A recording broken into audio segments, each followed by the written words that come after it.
Bonsoir à tous. À la une de ce journal, le baromètre de la vie publique envoie des signaux inquiétants sur l'unité nationale. Elle est fragilisée sous le poids de l'instabilité sociale et politique vécue dans certaines régions du pays. Les autorités administratives multiplient des sorties pour prêcher l'évangile de la paix, du vivre ensemble et du patriotisme dans un pays où se fissure à grande vitesse la cohésion sociale. La première puissance mondiale a le regard rivé sur la situation sociopolitique et sécuritaire dans les régions anglophones du Cameroun. Dans une interview exclusive accordée à Equinox Télévision, l'ambassadeur des États-Unis d'Amérique au Cameroun dévoile les actions entreprises pour instaurer la paix et participer au dialogue dans le cadre de la résolution du conflit qui est évacué, qui est évolué et qui est décrié dans les régions anglophones. Vous le suivrez dans la deuxième partie de ce journal. Un lion indomptable, meilleur joueur africain de la Ligue 1 de football en France, qui est Toko Ekambi. Quel est son parcours? On en parle dans la page de sport du 20h.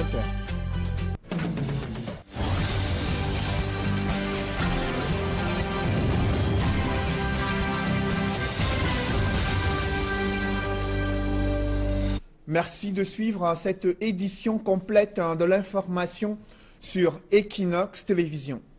Pour éviter une implosion de la cohésion sociale, des autorités administratives prêchent l'évangile de la paix sociale, le vivre ensemble et le patriotisme, à un moment où le baromètre de la vie publique envoie des signaux inquiétants sur l'unité nationale, le gouvernement qui redoute l'instabilité générale du pays et qui appelle les populations à tourner le dos aux démons de la division pour rester en paix dans la diversité. C'est du moins le message qui a été délivré à Konolinga lors du lancement des activités marquant la fête de l'unité nationale du côté de la région du centre.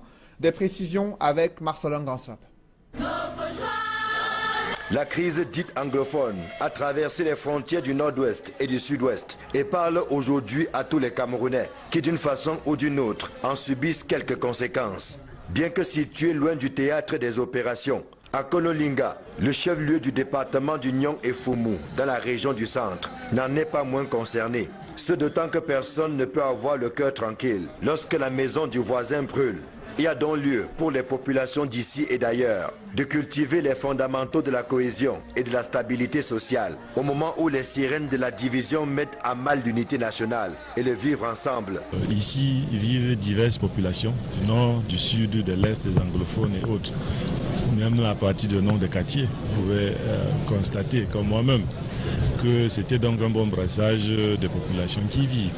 Pour aussi pouvoir transmettre le thème de vivre ensemble, le thème de la paix, le thème de la stabilité et le thème de prospérité à Konolinga, où les populations vivent dans la paix, dans le concorde, où ils acceptent tout le monde, surtout le poisson brisé Kanga, qui est déjà poisson du Cameroun. C'est ce message d'éveil, de vigilance et de prise de conscience dont le gouverneur était porteur à l'occasion du lancement de la 46e fête nationale de l'unité dans la région du centre. C'est le message de dire que même si on est anglophone, à Ouza, à Bassa, tout ça, nous devons donc rester unis parce que le Cameroun, depuis 1972, reste et demeurera toujours uni. Un appel qui n'est pas tombé dans les oreilles des sourds, surtout pas des autorités municipales qui ont emboîté le pas au gouverneur pour entonner l'hymne à la paix. Parce que le Cameroun reste indivisible et prospère. Tous ceux qui viennent d'ailleurs, je leur dis que Nyaka Kombo est une terre qui accueille tout le monde. Chacun doit se sentir à l'aise à Kobdombo comme s'il était dans son village natal. À Konolinga, les populations ont pris l'engagement de préserver la paix, condition sine qua non de tout développement. Un développement qui passe aussi par l'assainissement de l'environnement. Engagement pris par des jeunes volontaires, formés pour travailler aux côtés de la commune à l'embellissement de leur cadre de vie. Ils ont à cet effet reçu divers équipements offerts par le ministère de la Jeunesse.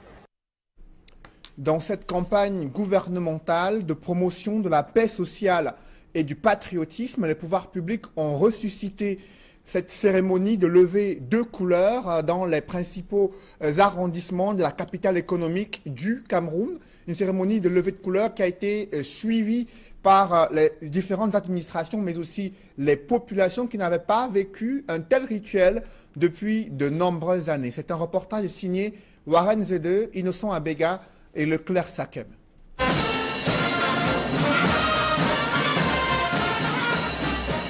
Des hommes en tenue autour du mal devant le vert jaune camerounais, une cérémonie qui se déroule dans l'enceinte des services du gouverneur de la région du littoral. À l'occasion de la 46e édition de la fête de l'unité, le gouvernement camerounais a ressuscité ce lundi la cérémonie des levées de couleurs, autrefois jadis incontournable. Un acte hautement salué par les populations dont certains découvrent ce rituel pour la première fois. Moi, je suis très fière, comme j'ai assisté et j'ai vu, parce que je peux dire que c'est ma première fois même d'assister pour la levée de couleurs. D'habitude, on ne voit pas ça. Parce qu'il y a d'autres personnes qui ne savent même pas que, et quand on lève la couleur, il faut s'arrêter, et il faut participer, il faut chanter l'hymne national. Donc ça a été un grand jour pour moi. J'ai senti mon corps d'une autre façon. La levée de couleurs, pour moi, c'est un temps très fort pour le pays. Autrefois, chaque citoyen qui suivait l'hymne national s'arrêtait pour rendre les hommages à la nation. De nos jours, on constate avec regret que le respect de cette tradition s'est effrité. On doit respecter ce drapeau, parce que tous les Camerounais doivent se reconnaître en celui-là. Malheureusement, de plus en plus, aussi bien les adultes que les jeunes, nous nous rendons compte que nous ne respectons plus le drapeau. On voit en train de chanter l'hymne national après avoir levé le drapeau, mais les gens marchent. Ou alors qu'on est en train de descendre le drapeau, les gens marchent. Nous, à notre époque, effectivement, même si tu étais en train de te courber et qu'on entendait l'hymne national pour les levées de couleurs, tout le monde calait à la position et se retrouvait. Si aujourd'hui ça peut revenir, je dis que c'est une bonne chose parce qu'il faudrait que le Camerounais reconnaisse que nous sommes unis sous ces couleurs-là et qu'au moment où on lève ces couleurs, que tout le monde le respecte. Le maire de Douala III déplore la lenteur administrative dans le respect des symboles nationaux. C'est ce laxisme-là, cette manière de ne pouvoir pas faire respecter les textes qui ont fait que les Camerounais ont oublié. Pour l'instant, je crois que je les exhorte à reprendre leur commandement et de permettre que tout le monde respecte ce qui est écrit. Le gouverneur de la région du littoral invite les populations à observer désormais ce rituel. Un acte de loyalisme et un acte de rappel historique que nous ne ferons que partie d'un Cameroun indivisible. Donc cet acte doit être un rituel et c'est pour cela que vous voyez dans la plupart des services des forces, le matin il faut, n'est-ce pas, que le drapeau soit levé et en soirée il est baissé. Et donc cela ne doit pas seulement se limiter au niveau des services de nos forces de défense, mais également que ce soit dans tous les services publics, parapublics et privés qui se reconnaissent comme appartenant à une même patrie. Le drapeau tricolore est un symbole de joie et bonheur envers soi-même et ceux qui nous entourent. Il a été adopté le 21 mai 1975.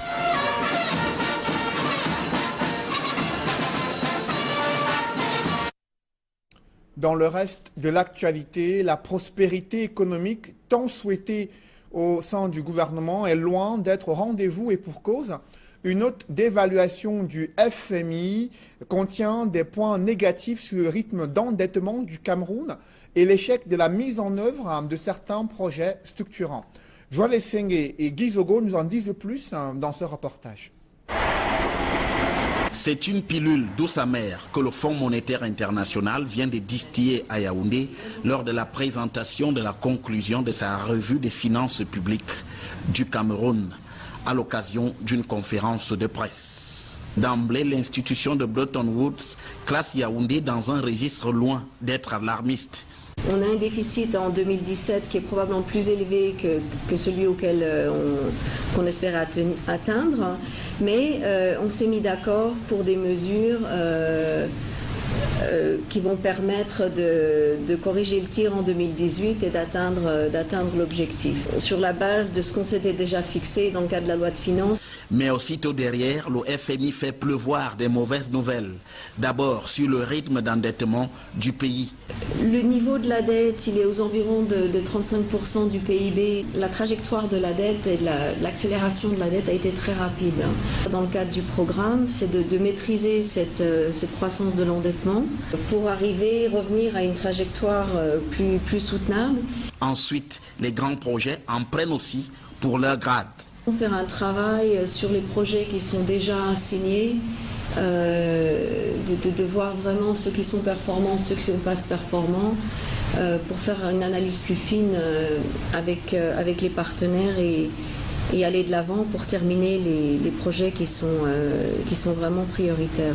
Pour le FMI, il faut poursuivre la consolidation des mesures déjà mises en route. C'est des mesures essentiellement de capitalisation des bonnes performances au niveau des recettes non pétrolières, donc de reprofiler les dépenses en continuant sur la lancée des économies qui ont été commencées en début d'année sur le train de vie de l'État. L'institution financière souligne par ailleurs, par la voix de la coordonnatrice de sa mission chargée de la revue du Cameroun, que les mesures prises pour l'assainissement des finances publiques camerounaises l'ont été de commun accord entre Yaoundé et les 5 autres pays de la CEMAC. Traduction, il faut bien aller au bout de la thérapie prescrite en toute connaissance de cause. Encore un mouvement d'humeur au centre de réhabilitation des handicapés à Etouguébé à Yaoundé. Le personnel en grève demande la démission du directeur général. Au centre de la discorde, le non-paiement des salaires et une dette sociale estimée à plus d'1 milliard de francs CFA, selon les manifestants qui ont campé ce matin devant le Centre national de réhabilitation des handicapés à Etouguébé. Ils déplorent le non-paiement des salaires et une dette sociale estimée à plus d'1 milliard de francs CFA. À la veille du concours d'entrée en 6e, quel est l'état d'esprit de ces jeunes élèves qui aspirent à être des bleus au lycée, dans les établissements scolaires publics? Nos reporters François Dikoumé et Julien Guégnondé ont pu prendre le pouls de l'ambiance à quelques heures seulement du concours d'entrée en 6e dans les différents lycées du pays. Reportage.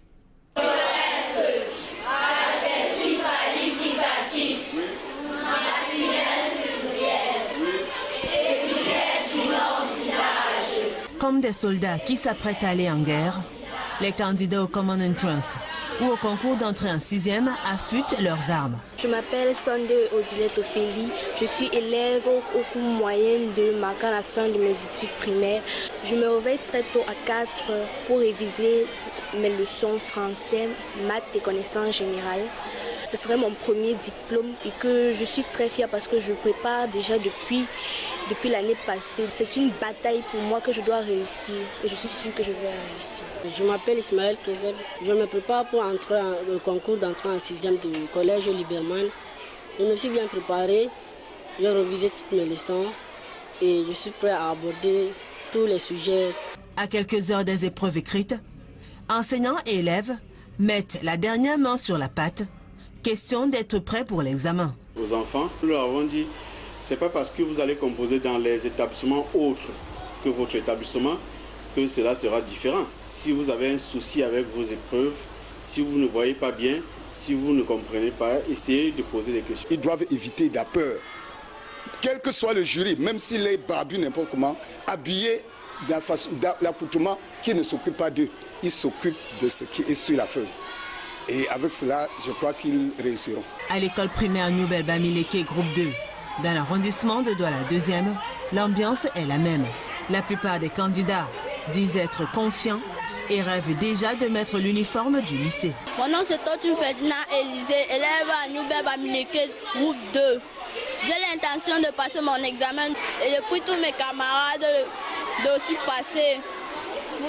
Comme ça, on pourra se rejoindre dans une école secondaire de la place. La date du 15 mai 2018 marque le début des épreuves écrites des examens officiels. Les candidats au concours d'entrée en 6e ou au Common Entrance ouvrent le bal dès 7h30. Donner les phrases et vous allez compléter le mot suivant. pour la session 2018 des examens officiels des enseignements secondaires. Les candidats au baccalauréat série C et E composeront en histoire et français. La philosophie et l'histoire sont prévus pour les candidats au baccalauréat série D et TI. La géographie pour les candidats en classe de terminale A. C'est une décision du ministre des Enseignements secondaires. Il est le meilleur joueur africain de la Ligue 1 de football en France. Toko Ekambi, lion indomptable, champion d'Afrique, vient de remporter le prix Marc-Vivien Fouet édition 2018. C'est la première fois qu'un Camerounais, lion indomptable, remporte ce prix depuis qu'il a été mis en place par les chaînes de radio internationales en France. Un public reportage avant la deuxième partie de ce journal. La 5e édition du Congrès international pour le bien-être s'est éteint ses lampions durant le week-end. Les amoureux de la mode, des soins, de beauté et également des passionnés et amateurs de l'esthétique ont pu apprécier et proposer leurs services durant près d'une semaine qu'a duré ce congrès sur le bien-être à Douala. Reportage. Le rideau est retombé sur l'acte 5 du Congrès international sur le bien-être. C'était ce dimanche au Castel Hall de Douala où, du 8 au 13 mai, les professionnels de la mode, de l'esthétique et de la coiffure ont procédé à des rencontres, des échanges et des formations diverses. Au soir de ce 6e et dernier jour, les participants se disent satisfaits. Entièrement satisfaits. Oui, parce que c'est une occasion pour nous, et particulièrement pour Paul Gabi, de montrer aux yeux du public camerounais son savoir-faire en matière de parfum, de création de fragrants. Nous avons beaucoup aimé cet événement cette année. Tout s'est très bien passé pour nous. Une satisfaction due non seulement à la qualité des échanges, à la commercialisation des produits et des services proposés, mais aussi à la visibilité offerte par le 6B. Pour une première participation, nous sommes satisfaits de la qualité du trafic, surtout pas du volume forcément, mais de la qualité du trafic. Oui, parce que nous avons découvert un trafic assez sélectif des personnes qui savent ce qu'elles veulent. Les participants, au-delà de la satisfaction, espèrent vivre d'autres moments aussi grandioses et relookés. Sur le plan général, on peut dire qu'on est satisfait, mais on espère que l'année prochaine, ce sera encore mieux que ça. Un congrès qui s'éteint sur une bonne note, alors que la commissaire générale du 6B aurait souhaité des prolongations. Nous sommes vraiment tristes de nous séparer de nos chers exposants, surtout ceux venus d'ailleurs. Comme on l'a dit dernièrement, il y avait quand même 8 pays représentés, c'est énorme. Et nous leur promotons qu'en mai 2020, ce sera encore meilleur. Vous savez, nous, quand je dis nous 6B, nous sommes tellement exigeants. La 6e édition est déjà dans les starting blocks et au dire de Émilie Solange Bilon, elle réserve encore plus de belles surprises. La première puissance mondiale a le regard rivé sur la situation sécuritaire et sociopolitique dans les régions anglophones. Dans une interview et un entretien exclusif à suivre dans ce journal, l'ambassadeur des États-Unis d'Amérique au Cameroun dévoile les actions entreprises pour contribuer à l'instauration de la paix et un dialogue en vue de la résolution de ce conflit et cette crise sociopolitique dans les régions anglophones. C'est un entretien mené par Guy Zogo. Henry Barlerin, bonsoir. Bonsoir. Vous êtes l'ambassadeur des États-Unis au Cameroun. Effectivement, oui. Voilà. Alors, Monsieur Barlerin, son Excellence Barlerin, vous êtes au Cameroun depuis 2017. Vous avez, dans quelle ambiance êtes-vous arrivé au Cameroun? Qu'est-ce que vous avez vu depuis que vous êtes là? Bon, j'ai pu voyager pas mal. J'ai été dans l'Est, l'extrême nord, le nord, le littoral, le sud. Il me reste 2 régions à visiter, le sud-ouest et l'Adamawa. Donc j'ai pu pas mal voyager, me déplacer. Alors, vous êtes diplomate depuis 1989? Oui. C'est absolument cela. Après être passé par l'université de Maryland? C'est ça. Ah, voilà. Ça. Donc, vous avez fait des études économiques, c'est cela? À l'époque. À l'époque. Avant de passer à diplomate? C'est ça. Voilà. Mais bon, mais la diplomatie, c'est des horizons très ouverts. Vous pouvez avoir fait des économies, mais après, des études économiques et après arriver à la diplomatie. N'est-ce pas? C'est un de mes objectifs, c'est d'approfondir les relations économiques entre l'oncle Sam et le Cameroun. Voilà. Alors, vous avez travaillé au département d'État américain, vous passez là-bas pour quelqu'un qui connaît bien l'Afrique, vous avez un peu fait le tour du continent. Oui, j'ai terminé par travailler en tant que sous-secrétaire chargé des affaires africaines pendant à peu près 6 mois et avec responsabilité pour tout le continent sous-saharien, mais aussi avec les relations avec l'Union africaine qui comprenait tout le continent, y compris le Maghreb. Oui, vous êtes passé notamment au Zaïre, vous avez fait Madagascar. Oui, Zaïre, dans le temps, j'étais à Madagascar, à Antananarive, et j'ai travaillé plus que... Bamako aussi. À Bamako, j'étais premier conseiller entre 2009 et 2012. Et j'ai travaillé à peu près 7-8 ans au département d'État sur les affaires africaines. Alors, de manière globale, vous définiriez comme quelqu'un qui connaît bien l'Afrique, monsieur l'ambassadeur? C'est difficile à dire cela parce que l'Afrique, c'est très varié et cela a une histoire très riche. Mais je ne peux pas dire que je suis expert, mais je connais pas mal l'Afrique. Je connais un peu l'Afrique. Oui, justement, je vous ai suivi avec M. Boisbouvier, Christophe Boisbouvier sur RFI, juste avant votre arrivée au Cameroun, une interview justement sur la politique africaine des États-Unis. C'est vrai que vous êtes ambassadeur maintenant, ce n'est forcément pas le domaine dans lequel vous devez intervenir, mais à cette époque-là, vu que vous veniez du département d'État, vous donniez quand même une vision globale de ce que l'Amérique voit en l'Afrique en termes de développement, démocratie. Et une fois que vous êtes au Cameroun, comment vous voyez ces sujets? Bon, je crois que je continue avec la politique des États-Unis envers l'Afrique et vu que le Cameroun est Afrique en miniature, je crois que nos grands volets de coopération sont le miroir de notre politique globale envers l'Afrique. Tout à fait. Alors, venons-en au Cameroun, monsieur l'ambassadeur, ce que vous connaissez le mieux à l'heure qu'il est, puisque vous êtes ambassadeur des États-Unis au Cameroun. Alors, comment vous avez trouvé ce Cameroun? Vous m'avez dit que vous avez voyagé pratiquement, il vous reste seulement 2 régions que vous n'avez pas visitées. Et comment trouvez-vous le Cameroun de manière globale, monsieur l'ambassadeur? Moi, comme je vous ai dit, c'est vrai que le Cameroun est l'Afrique en miniature et j'ai beaucoup apprécié la diversité des cultures, des langues, des plats. De la musique et de l'environnement. Donc je suis très content d'être ici et de pouvoir être le représentant de mon pays au Cameroun. Alors, la coopération entre les États-Unis et le Cameroun remonte à fort longtemps, depuis les années 60, pratiquement 60-61, l'établissement des relations diplomatiques entre Washington et Yaoundé. Tout à fait. Et nous avons une longue histoire avec le corps de la paix. Oui, tout à fait. C'était un des premiers pays à avoir la coopération avec le corps de la paix. Nous avons actuellement à peu près 100 volontaires, plus de 100 volontaires dans 6 régions du pays. Et je connais des anciens volontaires du corps de la paix qui ont mon âge et qui ont de très bons souvenirs de l'expérience.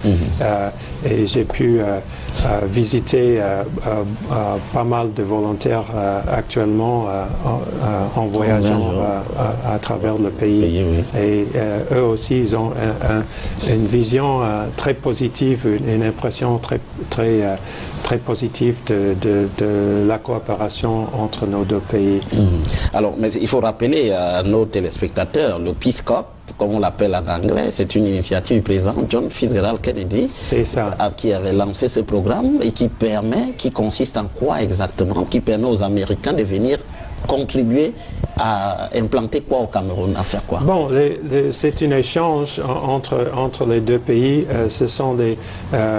pas tous, mais surtout des jeunes Américains qui sont des jeunes diplômés qui viennent travailler dans certains domaines tels que la santé, l'éducation et l'environnement ils vivent avec la population dans les villages, dans l'environnement actuel. Et comme je vous ai dit, c'est vraiment un échange entre nos deux peuples, parce que même beaucoup de Camerounais, ils ne vivent pas comme ça. Et ils apprennent comment les gens vivent, et je crois qu'ils apprennent autant qu'ils enseignent. Voilà, puisque c'est un échange. C'est vraiment un échange qui dure toute la vie. Les relations qu'ils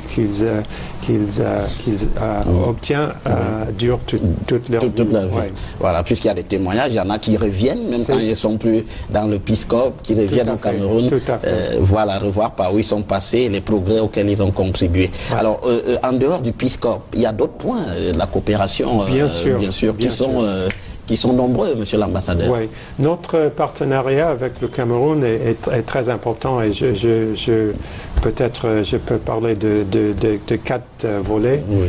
D'abord, la santé. Nous avons un programme de la lutte contre le sida, le VIH-Sida, assez fort et qui date depuis plusieurs années. Et en dehors de ça, et toujours dans le domaine de la santé, nous avons inauguré à Garoua, justement dans le nord, il n'y a pas longtemps, au mois de mars, l'initiative du président américain pour la lutte contre le paludisme. Le paludisme touche vraiment les régions du nord et de l'extrême nord, parce que la saison est assez courte. Donc, le corps humain n'a pas la possibilité d'avoir des défenses. Et surtout les femmes enceintes et les enfants en dessous de 5 ans sont vraiment touchés. Donc nous apportons une aide assez importante. C'est-à-dire en médicaments ou en médicaments, en formation aussi? Des moustiquaires imprégnés d'insecticides et de formation. Donc c'est une aide assez importante dans l'ordre de 20 millions de dollars par an qui contribue à ce que fait monsieur le ministre de la Santé publique, Mamafouda. Donc nous sommes très contents, très satisfaits avec la coopération et dans le domaine de la lutte contre le VIH-Sida et la lutte contre le paludisme. Alors, le domaine sécuritaire, c'est un domaine aussi dans lequel vous investissez beaucoup. On sait que les États-Unis, qui eux-mêmes sont allés sur des théâtres d'opérations très complexes, l'Afghanistan, l'Irak, ont pu apporter aussi un soutien au Cameroun, apportent un soutien au Cameroun dans le domaine sécuritaire. Ici, la crise Boko Haram, notamment, on a vu sur le plan militaire comment cela se concrétise dans ce domaine, par exemple. Nous avons une très bonne coopération avec le Cameroun pour la lutte contre le Boko Haram et l'État islamique en Afrique de l'Ouest, dans les zones de l'extrême nord et du bassin de lac Tchad. Le Cameroun contribue fortement à la lutte contre ce fléau.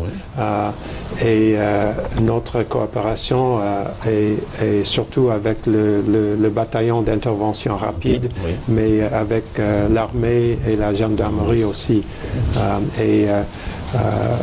Je crois que la lutte est à la longue haleine, ça va prendre du temps, mais il faut souligner que même si nous avons une coopération militaire avec le Cameroun et les partenaires du bassin de lac Tchad, tels que le Nigeria, le Niger et le Tchad. La solution demande une réponse plus globale. Développement et aspect social sont aussi importants que l'aspect militaire. Donc on ne peut pas centrer les actions simplement dans la réponse militaire. Il faut le volet social et il faut également justement ce développement. Vous qui vous êtes allé déjà à l'extrême nord, vous avez pu vérifier vous-même, je suis en retard qui est évident dans cette partie du Cameroun. Ce n'est peut-être pas de votre responsabilité, mais on peut penser que les questions de développement remonter le niveau des gens. Est-ce que jusqu'ici vous estimez que les Américains, les États-Unis ont tout donné ou ils peuvent encore donner plus que ce qu'ils ont fait jusqu'ici? Nous pouvons faire plus, c'est sûr, mais le budget global des États-Unis, il faut prendre ça en compte et nous faisons déjà beaucoup et je crois que l'essentiel est que population. Alors, j'ai lu le rapport 2017 du département d'État américain sur la situation des droits de l'homme dans le monde. Il y a une partie qui est réservée au Cameroun. Le département d'État américain dit le Cameroun ne respecte pas les droits de l'homme. On coupe Internet, on a notamment on fait des exécutions extrajudiciaires, on garde au secret des personnes interpellées. Est-ce que c'est la lecture que vous avez de la crise anglophone ou vous la voyez de manière beaucoup plus globale, loin de ce que le département d'État américain dit? Vous savez bien, les États-Unis et le gouvernement des États-Unis met beaucoup d'importance sur le respect des droits de l'homme, non seulement pour des raisons morales, mais aussi que c'est important protéger les droits fondamentaux quand vous avez un conflit interne ou un conflit avec un autre pays. Organisation comme Boko Haram, parce qu'il faut avoir la population derrière soi et c'est difficile de faire ça quand les normes et les droits fondamentaux ne sont pas respectés, effectivement. Alors, vous avez reçu à l'ambassade des États-Unis il y a quelques semaines un certain nombre de leaders camerounais, notamment ceux qui sont aussi qui s'occupent de cette question de la crise anglophone. Il y avait le professeur Maurice Kamto, il y avait Grégoire Ouna du RDPC, il y avait Maître Félix Abonkongo, il y avait le rédac aussi, Madame Ngombe Maximilienne. Alors, est-ce que forcément on a abordé cette question de la crise anglophone? Comment est-ce que vous voyez globalement la question de la crise anglophone aujourd'hui, indépendamment de ce que les acteurs peuvent dire, vous, le regard que vous jetez? Bon, nous avons appelé, nous avons condamné la violence des deux côtés. Je crois que c'est très important d'arrêter les actes de violence parce que chaque acte de violence rend plus difficile le dialogue. Et nous avons appelé les deux côtés d'entrer à la retenue et d'entrer dans un dialogue pour résoudre ces problèmes. Et justement, nous avons voulu inviter certaines personnes juste pour mieux apprendre, mieux comprendre la situation dans les régions anglophones. Et je vais essayer de continuer de comprendre non seulement les problèmes de la situation anglophone, mais aussi dans d'autres domaines du pays, de consulter et de parler avec les gens. Je crois que c'est très important pour un diplomate de faire cela. sans parti pris. Sans se mêler dans les affaires du pays. Oui, tout à fait. Alors, même quand vous dites dialogue, monsieur l'ambassadeur, le dialogue, mais il y a une grosse incompréhension en matière sur la question du dialogue dans la crise anglophone aujourd'hui au Cameroun. Vous dites qu'il faut le dialogue, mais la question n'est pas entendue des deux côtés de la même manière. Pour le gouvernement explique que le dialogue est engagé. En fait, il y a eu des équipes sur le terrain, mais pour la partie anglophone, il n'y a pas de dialogue puisqu'il faudrait peut-être débattre concrètement de la question anglophone et avec toutes les préoccupations soulevées. Et vous, vous situez où quand vous dites dialogue, comment vous comprenez ce dialogue? Moi, ce n'est pas à moi de dire qu'est-ce que c'est que le dialogue, mais le dialogue, il faut de côté venir à la table symbolique et discuter de toutes les conditions. Et on ne peut pas avoir un dialogue sans l'autre partie, l'autre côté. Donc, je crois que c'est un problème interne et moi j'ai expliqué que les États-Unis pourraient, si nous pouvons être utiles pour faciliter un dialogue éventuel, nous le ferons. Mais si on ne veut pas, nous ne le ferons pas. Mais c'est notre vif souhait que cette solution soit résolue d'une manière pacifique. Et donc, vous ne pouvez pas faire plus que ce que vous avez fait. Par exemple, une rencontre comme celle qui a eu lieu, vous dites que c'est aux Camerounais de faire l'essentiel. C'est aux Camerounais de faire l'essentiel. Et je crois que comme je vous ai dit, chaque acte de violence rend ce dialogue plus difficile. Je sais que beaucoup de monde en a marre d'écouter les mots dialogue. Tout à fait. Mais en effet, c'est la seule solution. Je vous dirai, je vous raconterai une histoire. J'ai été avec un volontaire du Corps de la paix dans l'Ouest qui était volontaire à Bamenda. Et il m'a donné pas un cadeau, mais quelque chose très important pour lui. Il m'a laissé ça. C'est un, comme on dit en anglais, country cup. Pour boire un gobelet. Le vin de palme. Dans la tradition, justement, on boit du vin de palme, on le met là-dedans. C'est ça, c'est un filtre. Et on boit, c'est un filtre là. Voilà. Donc, il vous a remis ceci. Ce volontaire a reçu ça de son prédécesseur et ça date depuis 1996, je crois, que chaque volontaire donne à son successeur.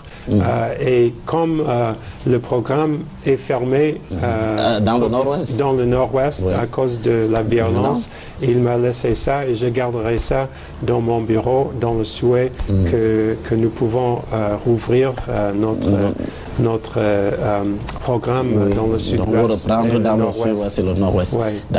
Parce qu'ils nous sommes très touchés par ce qui se passe dans ces deux régions et nous voulons à tout prix que la situation se résolue dans la paix. Oui. Alors, c'est vrai que beaucoup de gens attendent, des gens attendent beaucoup des États-Unis. On imagine, puisque lorsqu'on voit la crise anglophone aujourd'hui, on voit, je vous remets votre... on risque de le garder pour moi.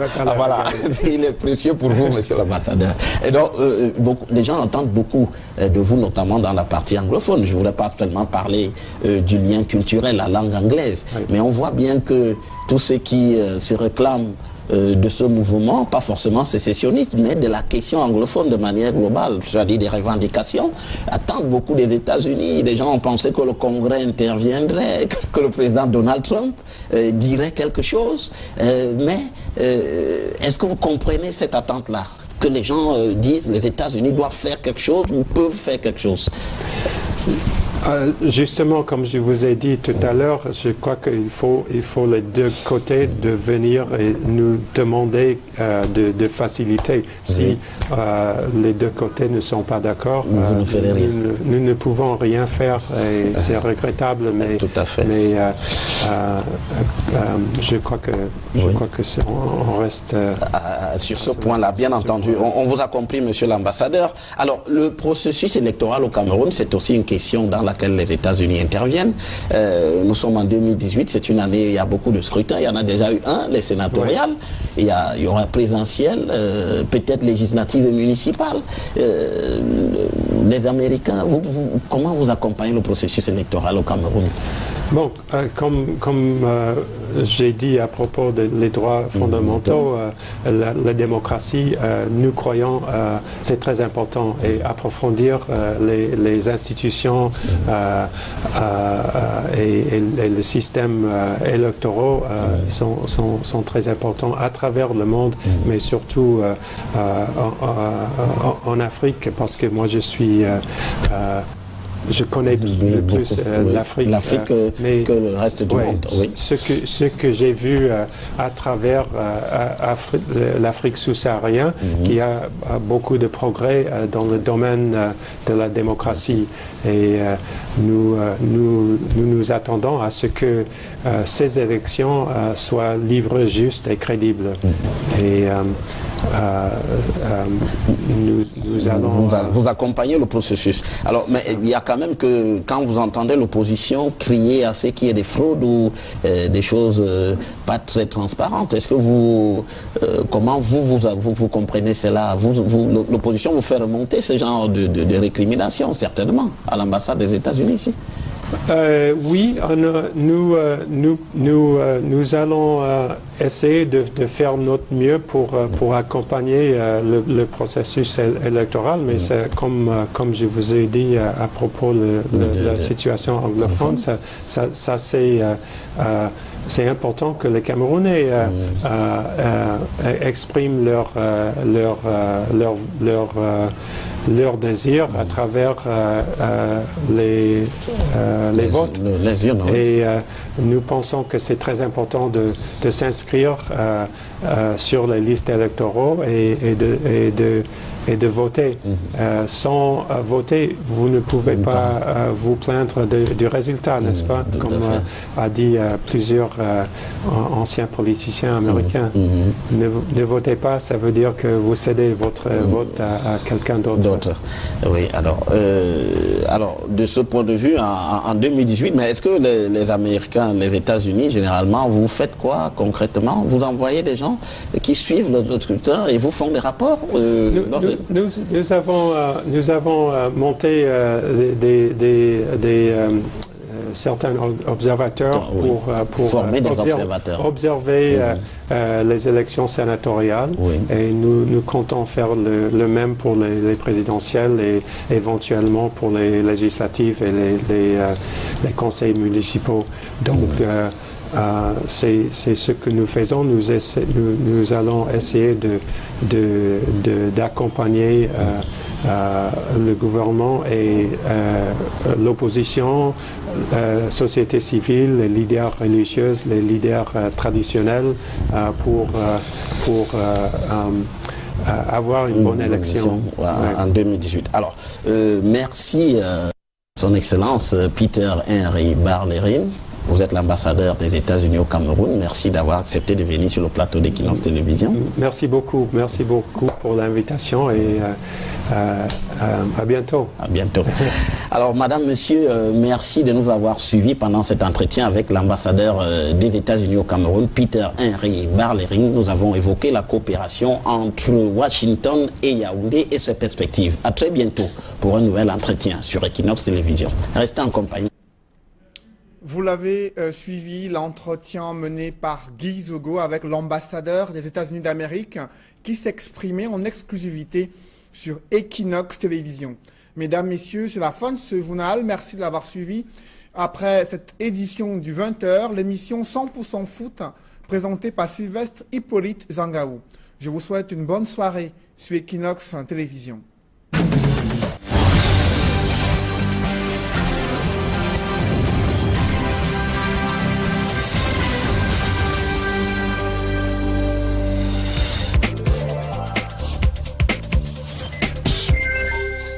Autrefois jadis incontournable. Un acte hautement salué par les populations dont certains découvrent ce rituel pour la première fois. Moi, je suis très fière, comme j'ai assisté et j'ai vu, parce que je peux dire que c'est ma première fois même d'assister pour la levée de couleurs. D'habitude, on ne voit pas ça, parce qu'il y a d'autres personnes qui ne savent même pas que, et quand on lève la couleur, il faut s'arrêter, et il faut participer, il faut chanter l'hymne national. Donc ça a été un grand jour pour moi. J'ai senti mon corps d'une autre façon. La levée de couleur, pour moi, c'est un temps très fort pour le pays. Autrefois, chaque citoyen qui suivait l'hymne national s'arrêtait pour rendre les hommages à la nation. De nos jours, on constate avec regret que le respect de cette tradition s'est effrité. On doit respecter ce drapeau, parce que tous les Camerounais doivent se reconnaître en celui-là. Malheureusement, de plus en plus, aussi bien les adultes que les jeunes, nous nous rendons compte que nous ne respectons plus le drapeau. On voit en train de chanter l'hymne national après avoir levé le drapeau, mais les gens marchent. Ou alors qu'on est en train de descendre le drapeau, les gens marchent. Nous, à notre époque, effectivement, même si tu étais en train de te courber et qu'on entendait l'hymne national pour le lever de couleur, tout le monde calait à la position et se retrouvait. Si aujourd'hui ça peut revenir, je dis que c'est une bonne chose parce qu'il faudrait que le Camerounais reconnaisse que nous sommes unis sous ces couleurs-là et qu'au moment où on lève ces couleurs, que tout le monde le respecte. Le maire de Douala 3e déplore la lenteur administrative dans le respect des symboles nationaux. C'est laxisme-là, hein, cette manière de ne pouvoir pas faire respecter les textes, on fait que les Camerounais ont oublié. Pour l'instant, je crois que je les exhorte à reprendre leur commandement et de permettre que tout le monde respecte ce qui est écrit. Le gouverneur de la région du littoral invite les populations à observer désormais ce rituel. Un acte de loyalisme et un acte de rappel historique que nous ne ferons que partie d'un Cameroun indivisible. Donc cet acte doit être un rituel et c'est pour cela que vous voyez dans la plupart des services des forces, le matin il faut, n'est-ce pas, que le drapeau soit levé et en soirée il est baissé. Et donc cela ne doit pas seulement se limiter au niveau des services de nos forces de défense, mais également que ce soit dans tous les services publics, parapublics et privés qui se reconnaissent comme appartenant à une même patrie. Le drapeau tricolore est un symbole de joie et bonheur envers soi-même et ceux qui nous entourent. Il a été adopté le 21 mai 1975.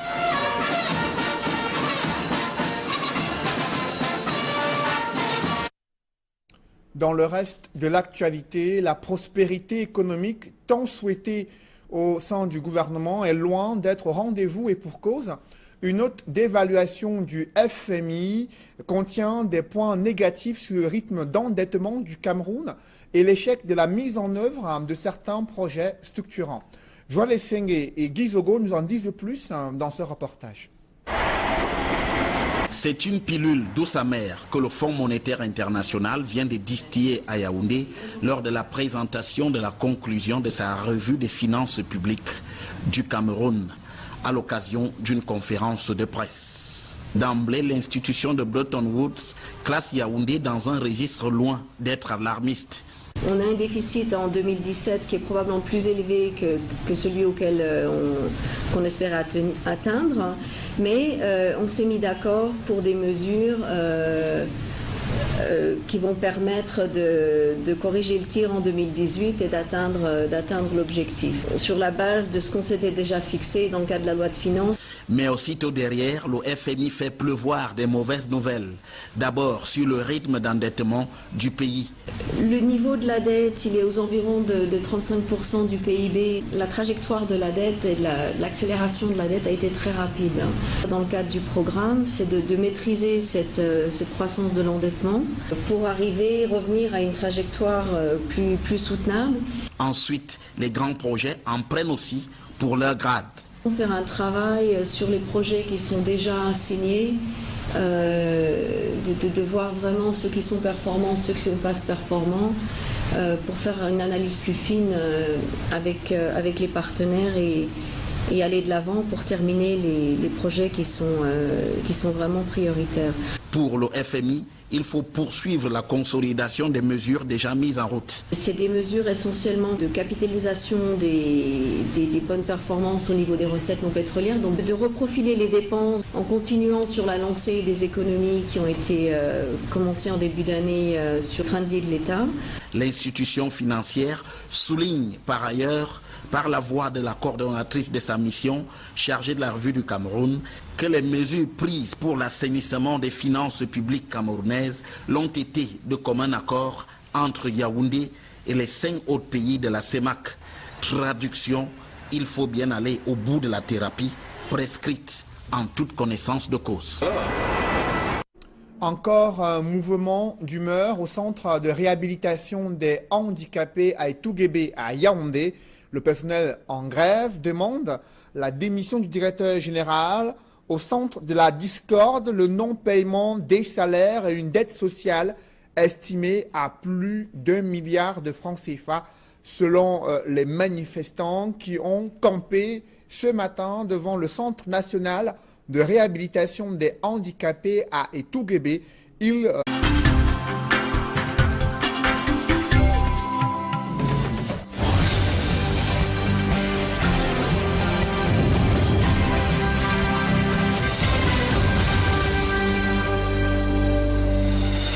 Bonsoir à tous. À la une de ce journal, le baromètre de la vie publique envoie des signaux inquiétants sur l'unité nationale. Elle est fragilisée sous le poids de l'instabilité sociale et politique vécue dans certaines régions du pays. Les autorités administratives multiplient les sorties pour prêcher l'évangile de la paix, du vivre ensemble et du patriotisme dans un pays où se fissure à grande vitesse la cohésion sociale. La première puissance mondiale a le regard rivé sur la situation sociopolitique et sécuritaire dans les régions anglophones du Cameroun. Dans une interview exclusive accordée à Equinox Télévision, l'ambassadeur des États-Unis d'Amérique au Cameroun dévoile les actions entreprises pour instaurer la paix et participer au dialogue dans le cadre de la résolution du conflit qui est évacué, qui est évolué et qui est décrié dans les régions anglophones. Vous le suivrez dans la deuxième partie de ce journal. Un lion indomptable, meilleur joueur africain de la Ligue 1 de football en France, qui est Toko Ekambi. Quel est son parcours? On en parle dans la page de sport du 20h.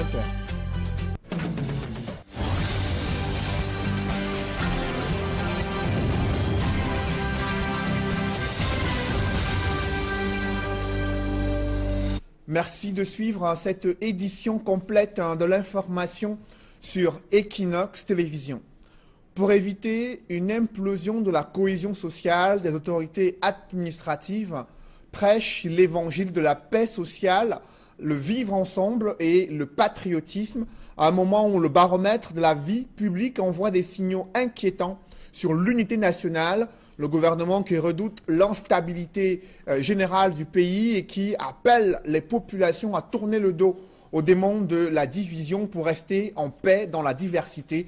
C'est du moins le message qui a été délivré à Konolinga lors du lancement des activités marquant la fête de l'unité nationale du côté de la région du centre. Des précisions avec Marcelin Gansop. La crise dite anglophone a traversé les frontières du nord-ouest et du sud-ouest et parle aujourd'hui à tous les Camerounais qui d'une façon ou d'une autre en subissent quelques conséquences. Bien que situé loin du théâtre des opérations, à Konolinga, le chef-lieu du département du Nyong et Foumou, dans la région du centre, n'en est pas moins concerné. Ce d'autant que personne ne peut avoir le cœur tranquille lorsque la maison du voisin brûle. Il y a donc lieu pour les populations d'ici et d'ailleurs de cultiver les fondamentaux de la cohésion et de la stabilité sociale au moment où les sirènes de la division mettent à mal l'unité nationale et le vivre ensemble. Ici vivent diverses populations du nord, du sud, de l'est, des anglophones et autres. Même à partir de nom de quartier, vous pouvez constater comme moi-même que c'était donc un bon brassage de populations qui vivent. Pour aussi pouvoir transmettre le thème de vivre ensemble, le thème de la paix, le thème de la stabilité et le thème de prospérité à Konolinga. où les populations vivent dans la paix, dans le concorde, où ils acceptent tout le monde, surtout le poisson brisé Kanga, qui est déjà poisson du Cameroun. C'est ce message d'éveil, de vigilance et de prise de conscience dont le gouverneur était porteur à l'occasion du lancement de la 46e fête nationale de l'unité dans la région du centre. C'est le message de dire que même si on est anglophone, à Ouza, à Bassa, tout ça, nous devons donc rester unis parce que le Cameroun, depuis 1972, reste et demeurera toujours uni. Un appel qui n'est pas tombé dans les oreilles des sourds, surtout pas des autorités municipales qui ont emboîté le pas au gouverneur pour entonner l'hymne à la paix. Parce que le Cameroun reste indivisible et prospère. Tous ceux qui viennent d'ailleurs, je leur dis que Niakokombo est une terre qui accueille tout le monde.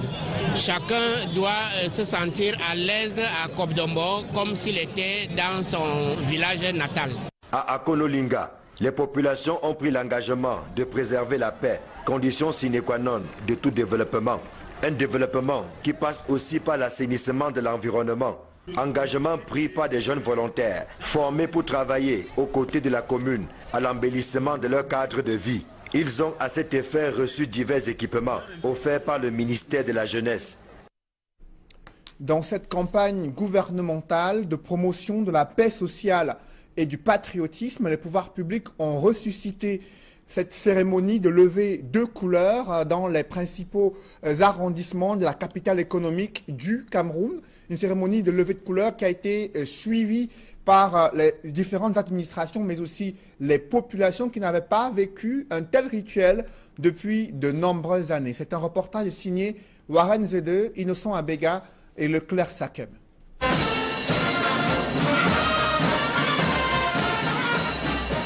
Des hommes en tenue autour du mâle devant le Vert-Rouge camerounais, une cérémonie qui se déroule dans l'enceinte des services du gouverneur de la région du littoral.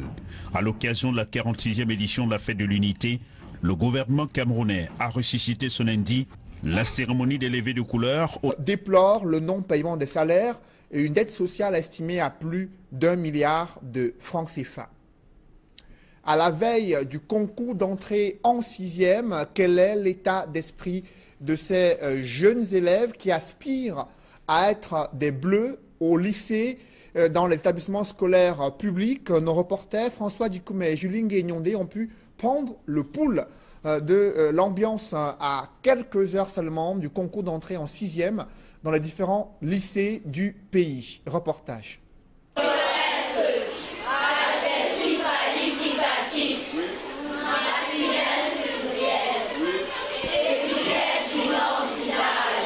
Comme des soldats qui s'apprêtent à aller en guerre, les candidats au Common Entrance ou au concours d'entrée en 6e affûtent leurs armes. Je m'appelle Sonde Odilette Ophélie, je suis élève au cours moyen de marquant la fin de mes études primaires. Je me réveille très tôt à 4 heures pour réviser mes leçons français, maths et connaissances générales. Ce serait mon premier diplôme et que je suis très fière parce que je prépare déjà depuis l'année passée. C'est une bataille pour moi que je dois réussir et je suis sûre que je vais réussir. Je m'appelle Ismaël Kezeb. Je me prépare pour entrer au concours d'entrée en 6e du collège Liberman. Je me suis bien préparé, j'ai révisé toutes mes leçons et je suis prêt à aborder tous les sujets. À quelques heures des épreuves écrites, enseignants et élèves mettent la dernière main sur la pâte. Question d'être prêt pour l'examen. Aux enfants, nous leur avons dit, c'est pas parce que vous allez composer dans les établissements autres que votre établissement que cela sera différent. Si vous avez un souci avec vos épreuves, si vous ne voyez pas bien, si vous ne comprenez pas, essayez de poser des questions. Ils doivent éviter la peur. Quel que soit le jury, même s'il est barbu n'importe comment, habillé d'un l'accoutrement qui ne s'occupe pas d'eux, ils s'occupent de ce qui est sur la feuille. Et avec cela, je crois qu'ils réussiront. À l'école primaire Nouvelle Bamileke, groupe 2, dans l'arrondissement de Douala 2e, l'ambiance est la même. La plupart des candidats disent être confiants et rêvent déjà de mettre l'uniforme du lycée. Mon nom c'est Totu Ferdinand Élisée, élève à Nouvelle Bamileke, groupe 2. J'ai l'intention de passer mon examen et je prie tous mes camarades d'aussi passer. Comme ça, on pourra se rejoindre dans une école secondaire de la place. La date du 15 mai 2018 marque le début des épreuves écrites des examens officiels. Les candidats au concours d'entrée en 6e ou au Common Entrance ouvrent le bal dès 7h30.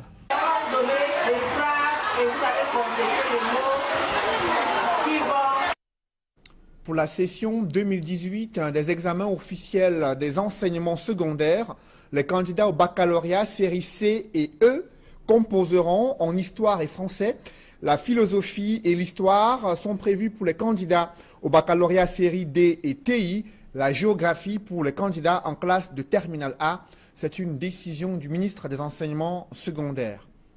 Il est le meilleur joueur africain de la Ligue 1 de football en France. Toko Ekambi, lion indomptable, champion d'Afrique, vient de remporter le prix Marc-Vivien Fouet édition 2018. C'est la première fois qu'un Camerounais lion indomptable remporte ce prix depuis qu'il a été mis en place par les chaînes de radio internationales en France. Un public reportage avant la deuxième partie de ce journal. La 5e édition du Congrès international pour le bien-être a éteint ses lampions durant le week-end. Les amoureux de la mode, des soins, de beauté et également des passionnés et amateurs de l'esthétique ont pu apprécier et proposer leurs services durant près d'une semaine qu'a duré ce congrès sur le bien-être à Douala. Reportage. Le rideau est retombé sur l'acte 5 du Congrès international sur le bien-être. C'était ce dimanche au Castel Hall de Douala où, du 8 au 13 mai, les professionnels de la mode, de l'esthétique et de la coiffure ont procédé à des rencontres, des échanges et des formations diverses. Au soir de ces 6e et derniers jours, les participants se disent satisfaits. Entièrement satisfaits. Oui, parce que c'est une occasion pour nous, et particulièrement pour Paul Gabi, de montrer aux yeux du public camerounais son savoir-faire en matière de parfum, de création de fragrance. Nous avons beaucoup aimé cet événement cette année. Tout s'est très bien passé pour nous. Une satisfaction due non seulement à la qualité des échanges, à la commercialisation des produits et des services proposés, mais aussi à la visibilité offerte par le 6B. Pour une première participation, nous sommes satisfaits de la qualité du trafic, surtout pas du volume forcément, mais de la qualité du trafic. Oui, parce que nous avons découvert un trafic assez sélectif des personnes qui savent ce qu'elles veulent. Les participants, au-delà de la satisfaction, espèrent vivre d'autres moments aussi grandioses et relookés. Sur le plan général, on peut dire qu'on est satisfait, mais on espère que l'année prochaine, ce sera encore mieux que ça. Un congrès qui s'éteint sur une bonne note, alors que la commissaire générale du 6B aurait souhaité des prolongations. Nous sommes vraiment tristes de nous séparer de nos chers exposants, surtout ceux venus d'ailleurs. Comme on l'a dit dernièrement, il y avait quand même 8 pays représentés, c'est énorme. Et j'ai pu visiter pas mal de volontaires actuellement en voyageant à travers le pays. Et eux aussi, ils ont une vision très positive, une impression très positive de la coopération entre nos deux pays. Alors, mais il faut rappeler à nos téléspectateurs, le Peace Corps, comme on l'appelle en anglais, c'est une initiative du président John Fitzgerald Kennedy qui avait lancé ce programme et qui consiste en quoi exactement? Qui permet aux Américains de venir contribuer à implanter quoi au Cameroun, à faire quoi? Bon, c'est un échange entre les deux pays. Ce sont des... pas tous, mais surtout des jeunes Américains qui sont des jeunes diplômés qui viennent travailler dans certains domaines tels que la santé, l'éducation et l'environnement ils vivent avec la population dans les villages, dans l'environnement actuel. Et comme je vous ai dit, c'est vraiment un échange entre nos deux peuples, parce que même beaucoup de Camerounais, ils ne vivent pas comme ça. Et ils apprennent comment les gens vivent, et je crois qu'ils apprennent autant qu'ils enseignent. Voilà, puisque c'est un échange. C'est vraiment un échange qui dure toute la vie. Oui. Les relations qu'ils obtiennent durent toute leur vie. Ouais. Voilà, puisqu'il y a des témoignages, il y en a qui reviennent, même quand ils ne sont plus dans le PISCOP, qui reviennent au Cameroun, voilà, revoir par où ils sont passés et les progrès auxquels ils ont contribué. Ouais. Alors, en dehors du PISCOP, il y a d'autres points de la coopération, bien sûr, qui sont nombreux, monsieur l'ambassadeur. Oui, notre partenariat avec le Cameroun est très important et peut-être je peux parler de 4 volets. Oui. D'abord, la santé. Oui. Nous avons un programme de la lutte contre le sida, le VIH-Sida, assez fort et qui date depuis plusieurs années. Oui. Et en dehors de ça, et toujours dans le domaine de la santé, nous avons inauguré à Garoua, justement dans le nord, il n'y a pas longtemps, au mois de mars, l'initiative du président américain pour la lutte contre le paludisme. Le paludisme touche vraiment les régions du nord et de l'extrême nord parce que la saison est assez courte. Donc, le corps humain n'a pas la possibilité d'avoir des défenses. Et surtout les femmes enceintes et les enfants en dessous de 5 ans sont vraiment touchés. Donc nous apportons une aide assez importante. C'est-à-dire en médicaments ou en médicaments, en formation aussi des moustiquaires imprégnés d'insecticides et de formation. Donc c'est une aide assez importante dans l'ordre de 20 millions de dollars par an qui contribue à ce que fait monsieur le ministre de la Santé publique, Mamafouda. Donc nous sommes très contents, très satisfaits avec la coopération et dans le domaine de la lutte contre le VIH-Sida et la lutte contre le paludisme. Oui. Alors, le domaine sécuritaire, c'est un domaine aussi dans lequel vous investissez beaucoup.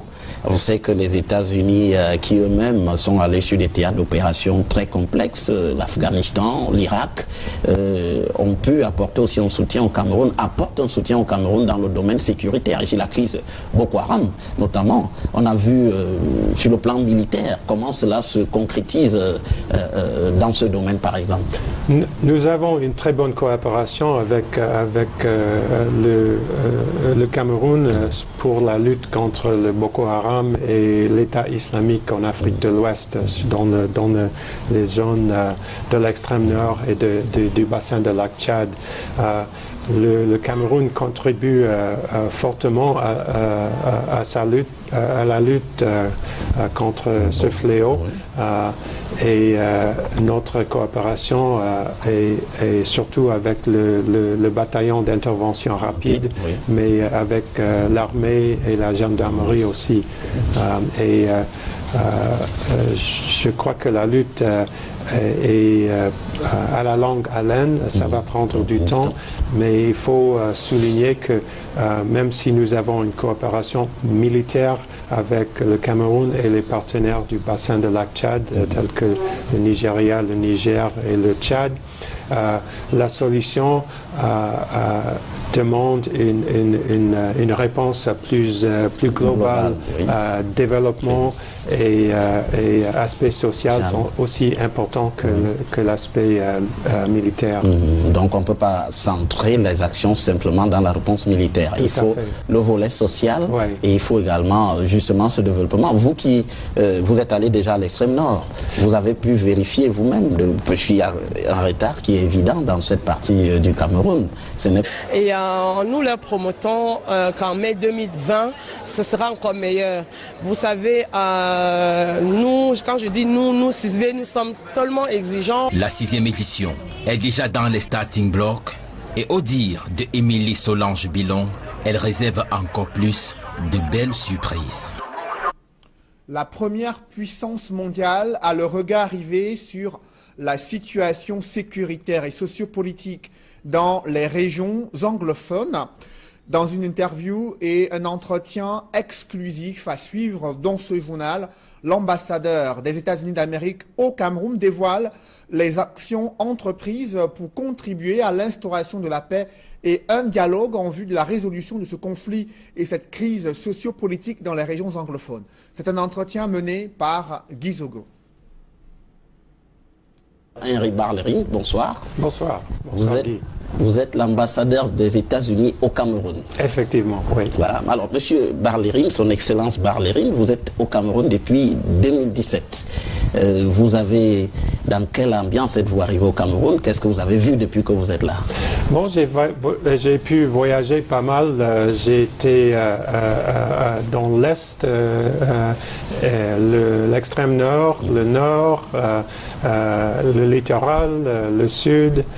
Il me reste 2 régions à visiter, le sud-ouest et l'Adamawa. Donc j'ai pu pas mal voyager, me déplacer.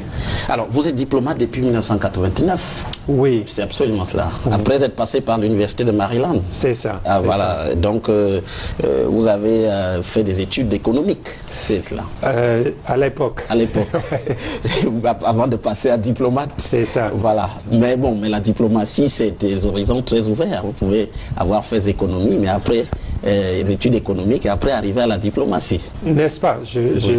C'est un de mes objectifs, c'est d'approfondir les relations économiques entre l'oncle Sam et le Cameroun. Voilà. Alors, vous avez travaillé au département d'État américain, vous passez là-bas pour quelqu'un qui connaît bien l'Afrique, vous avez un peu fait le tour du continent. Oui, j'ai terminé par travailler en tant que sous-secrétaire chargé des affaires africains pendant à peu près 6 mois et avec responsabilité pour tout le continent sous-saharien, mais aussi avec les relations avec l'Union africaine qui comprenait tout le continent, y compris le Maghreb. Oui, vous êtes passé notamment au Zaïre, vous avez fait Madagascar. Oui, Zaïre, dans le temps, j'étais à Madagascar, à Antananarive, et j'ai travaillé plus que... Bamako aussi. À Bamako, j'étais premier conseiller entre 2009 et 2012.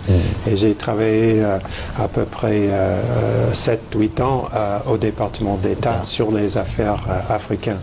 Alors, de manière globale, vous définiriez comme quelqu'un qui connaît bien l'Afrique, monsieur l'ambassadeur? C'est difficile à dire cela parce que l'Afrique c'est très varié et cela a une histoire très riche, mais je ne peux pas dire que je suis expert, mais je connais pas mal l'Afrique. Je connais un peu l'Afrique. Oui, justement, je vous ai suivi avec M. Boisbouvier, Christophe Boisbouvier sur RFI, juste avant votre arrivée au Cameroun, une interview justement sur la politique africaine des États-Unis. C'est vrai que vous êtes ambassadeur maintenant, ce n'est forcément pas le domaine dans lequel vous devez intervenir. Mais à cette époque-là, vu que vous veniez du département d'État, vous donniez quand même une vision globale de ce que l'Amérique voit en l'Afrique en termes de développement, démocratie. Et une fois que vous êtes au Cameroun, comment vous voyez ce sujet? Bon, je crois que je continue avec la politique des États-Unis envers l'Afrique et vu que le Cameroun est Afrique en miniature, je crois que nos grands volets de coopération sont le miroir de notre politique globale envers l'Afrique. Tout à fait. Alors, venons-en au Cameroun, monsieur l'ambassadeur, ce que vous connaissez le mieux à l'heure qu'il est, puisque vous êtes ambassadeur des États-Unis au Cameroun. Alors, comment vous avez trouvé ce Cameroun? Vous m'avez dit que vous avez voyagé pratiquement, il vous reste seulement 2 régions que vous n'avez pas visitées. Et comment trouvez-vous le Cameroun de manière globale, monsieur l'ambassadeur? Moi, comme je vous ai dit, c'est vrai que le Cameroun est l'Afrique en miniature et j'ai beaucoup apprécié la diversité des cultures, des langues, des plats. De la musique et de l'environnement. Donc je suis très content d'être ici et de pouvoir être le représentant de mon pays au Cameroun. Alors, la coopération entre les États-Unis et le Cameroun remonte à fort longtemps, depuis les années 60, pratiquement 60-61, l'établissement des relations diplomatiques entre Washington et Yaoundé. Tout à fait. Et voilà. Nous avons une longue histoire avec le Corps de la Paix. Oui, tout à fait. C'était un des premiers pays à avoir de la coopération avec le Corps de la Paix. Nous avons actuellement à peu près 100 volontaires, plus de 100 volontaires dans 6 régions du pays. Oui. Et je connais des anciens volontaires du Corps de la Paix qui ont mon âge et qui ont de très bons souvenirs de l'expérience.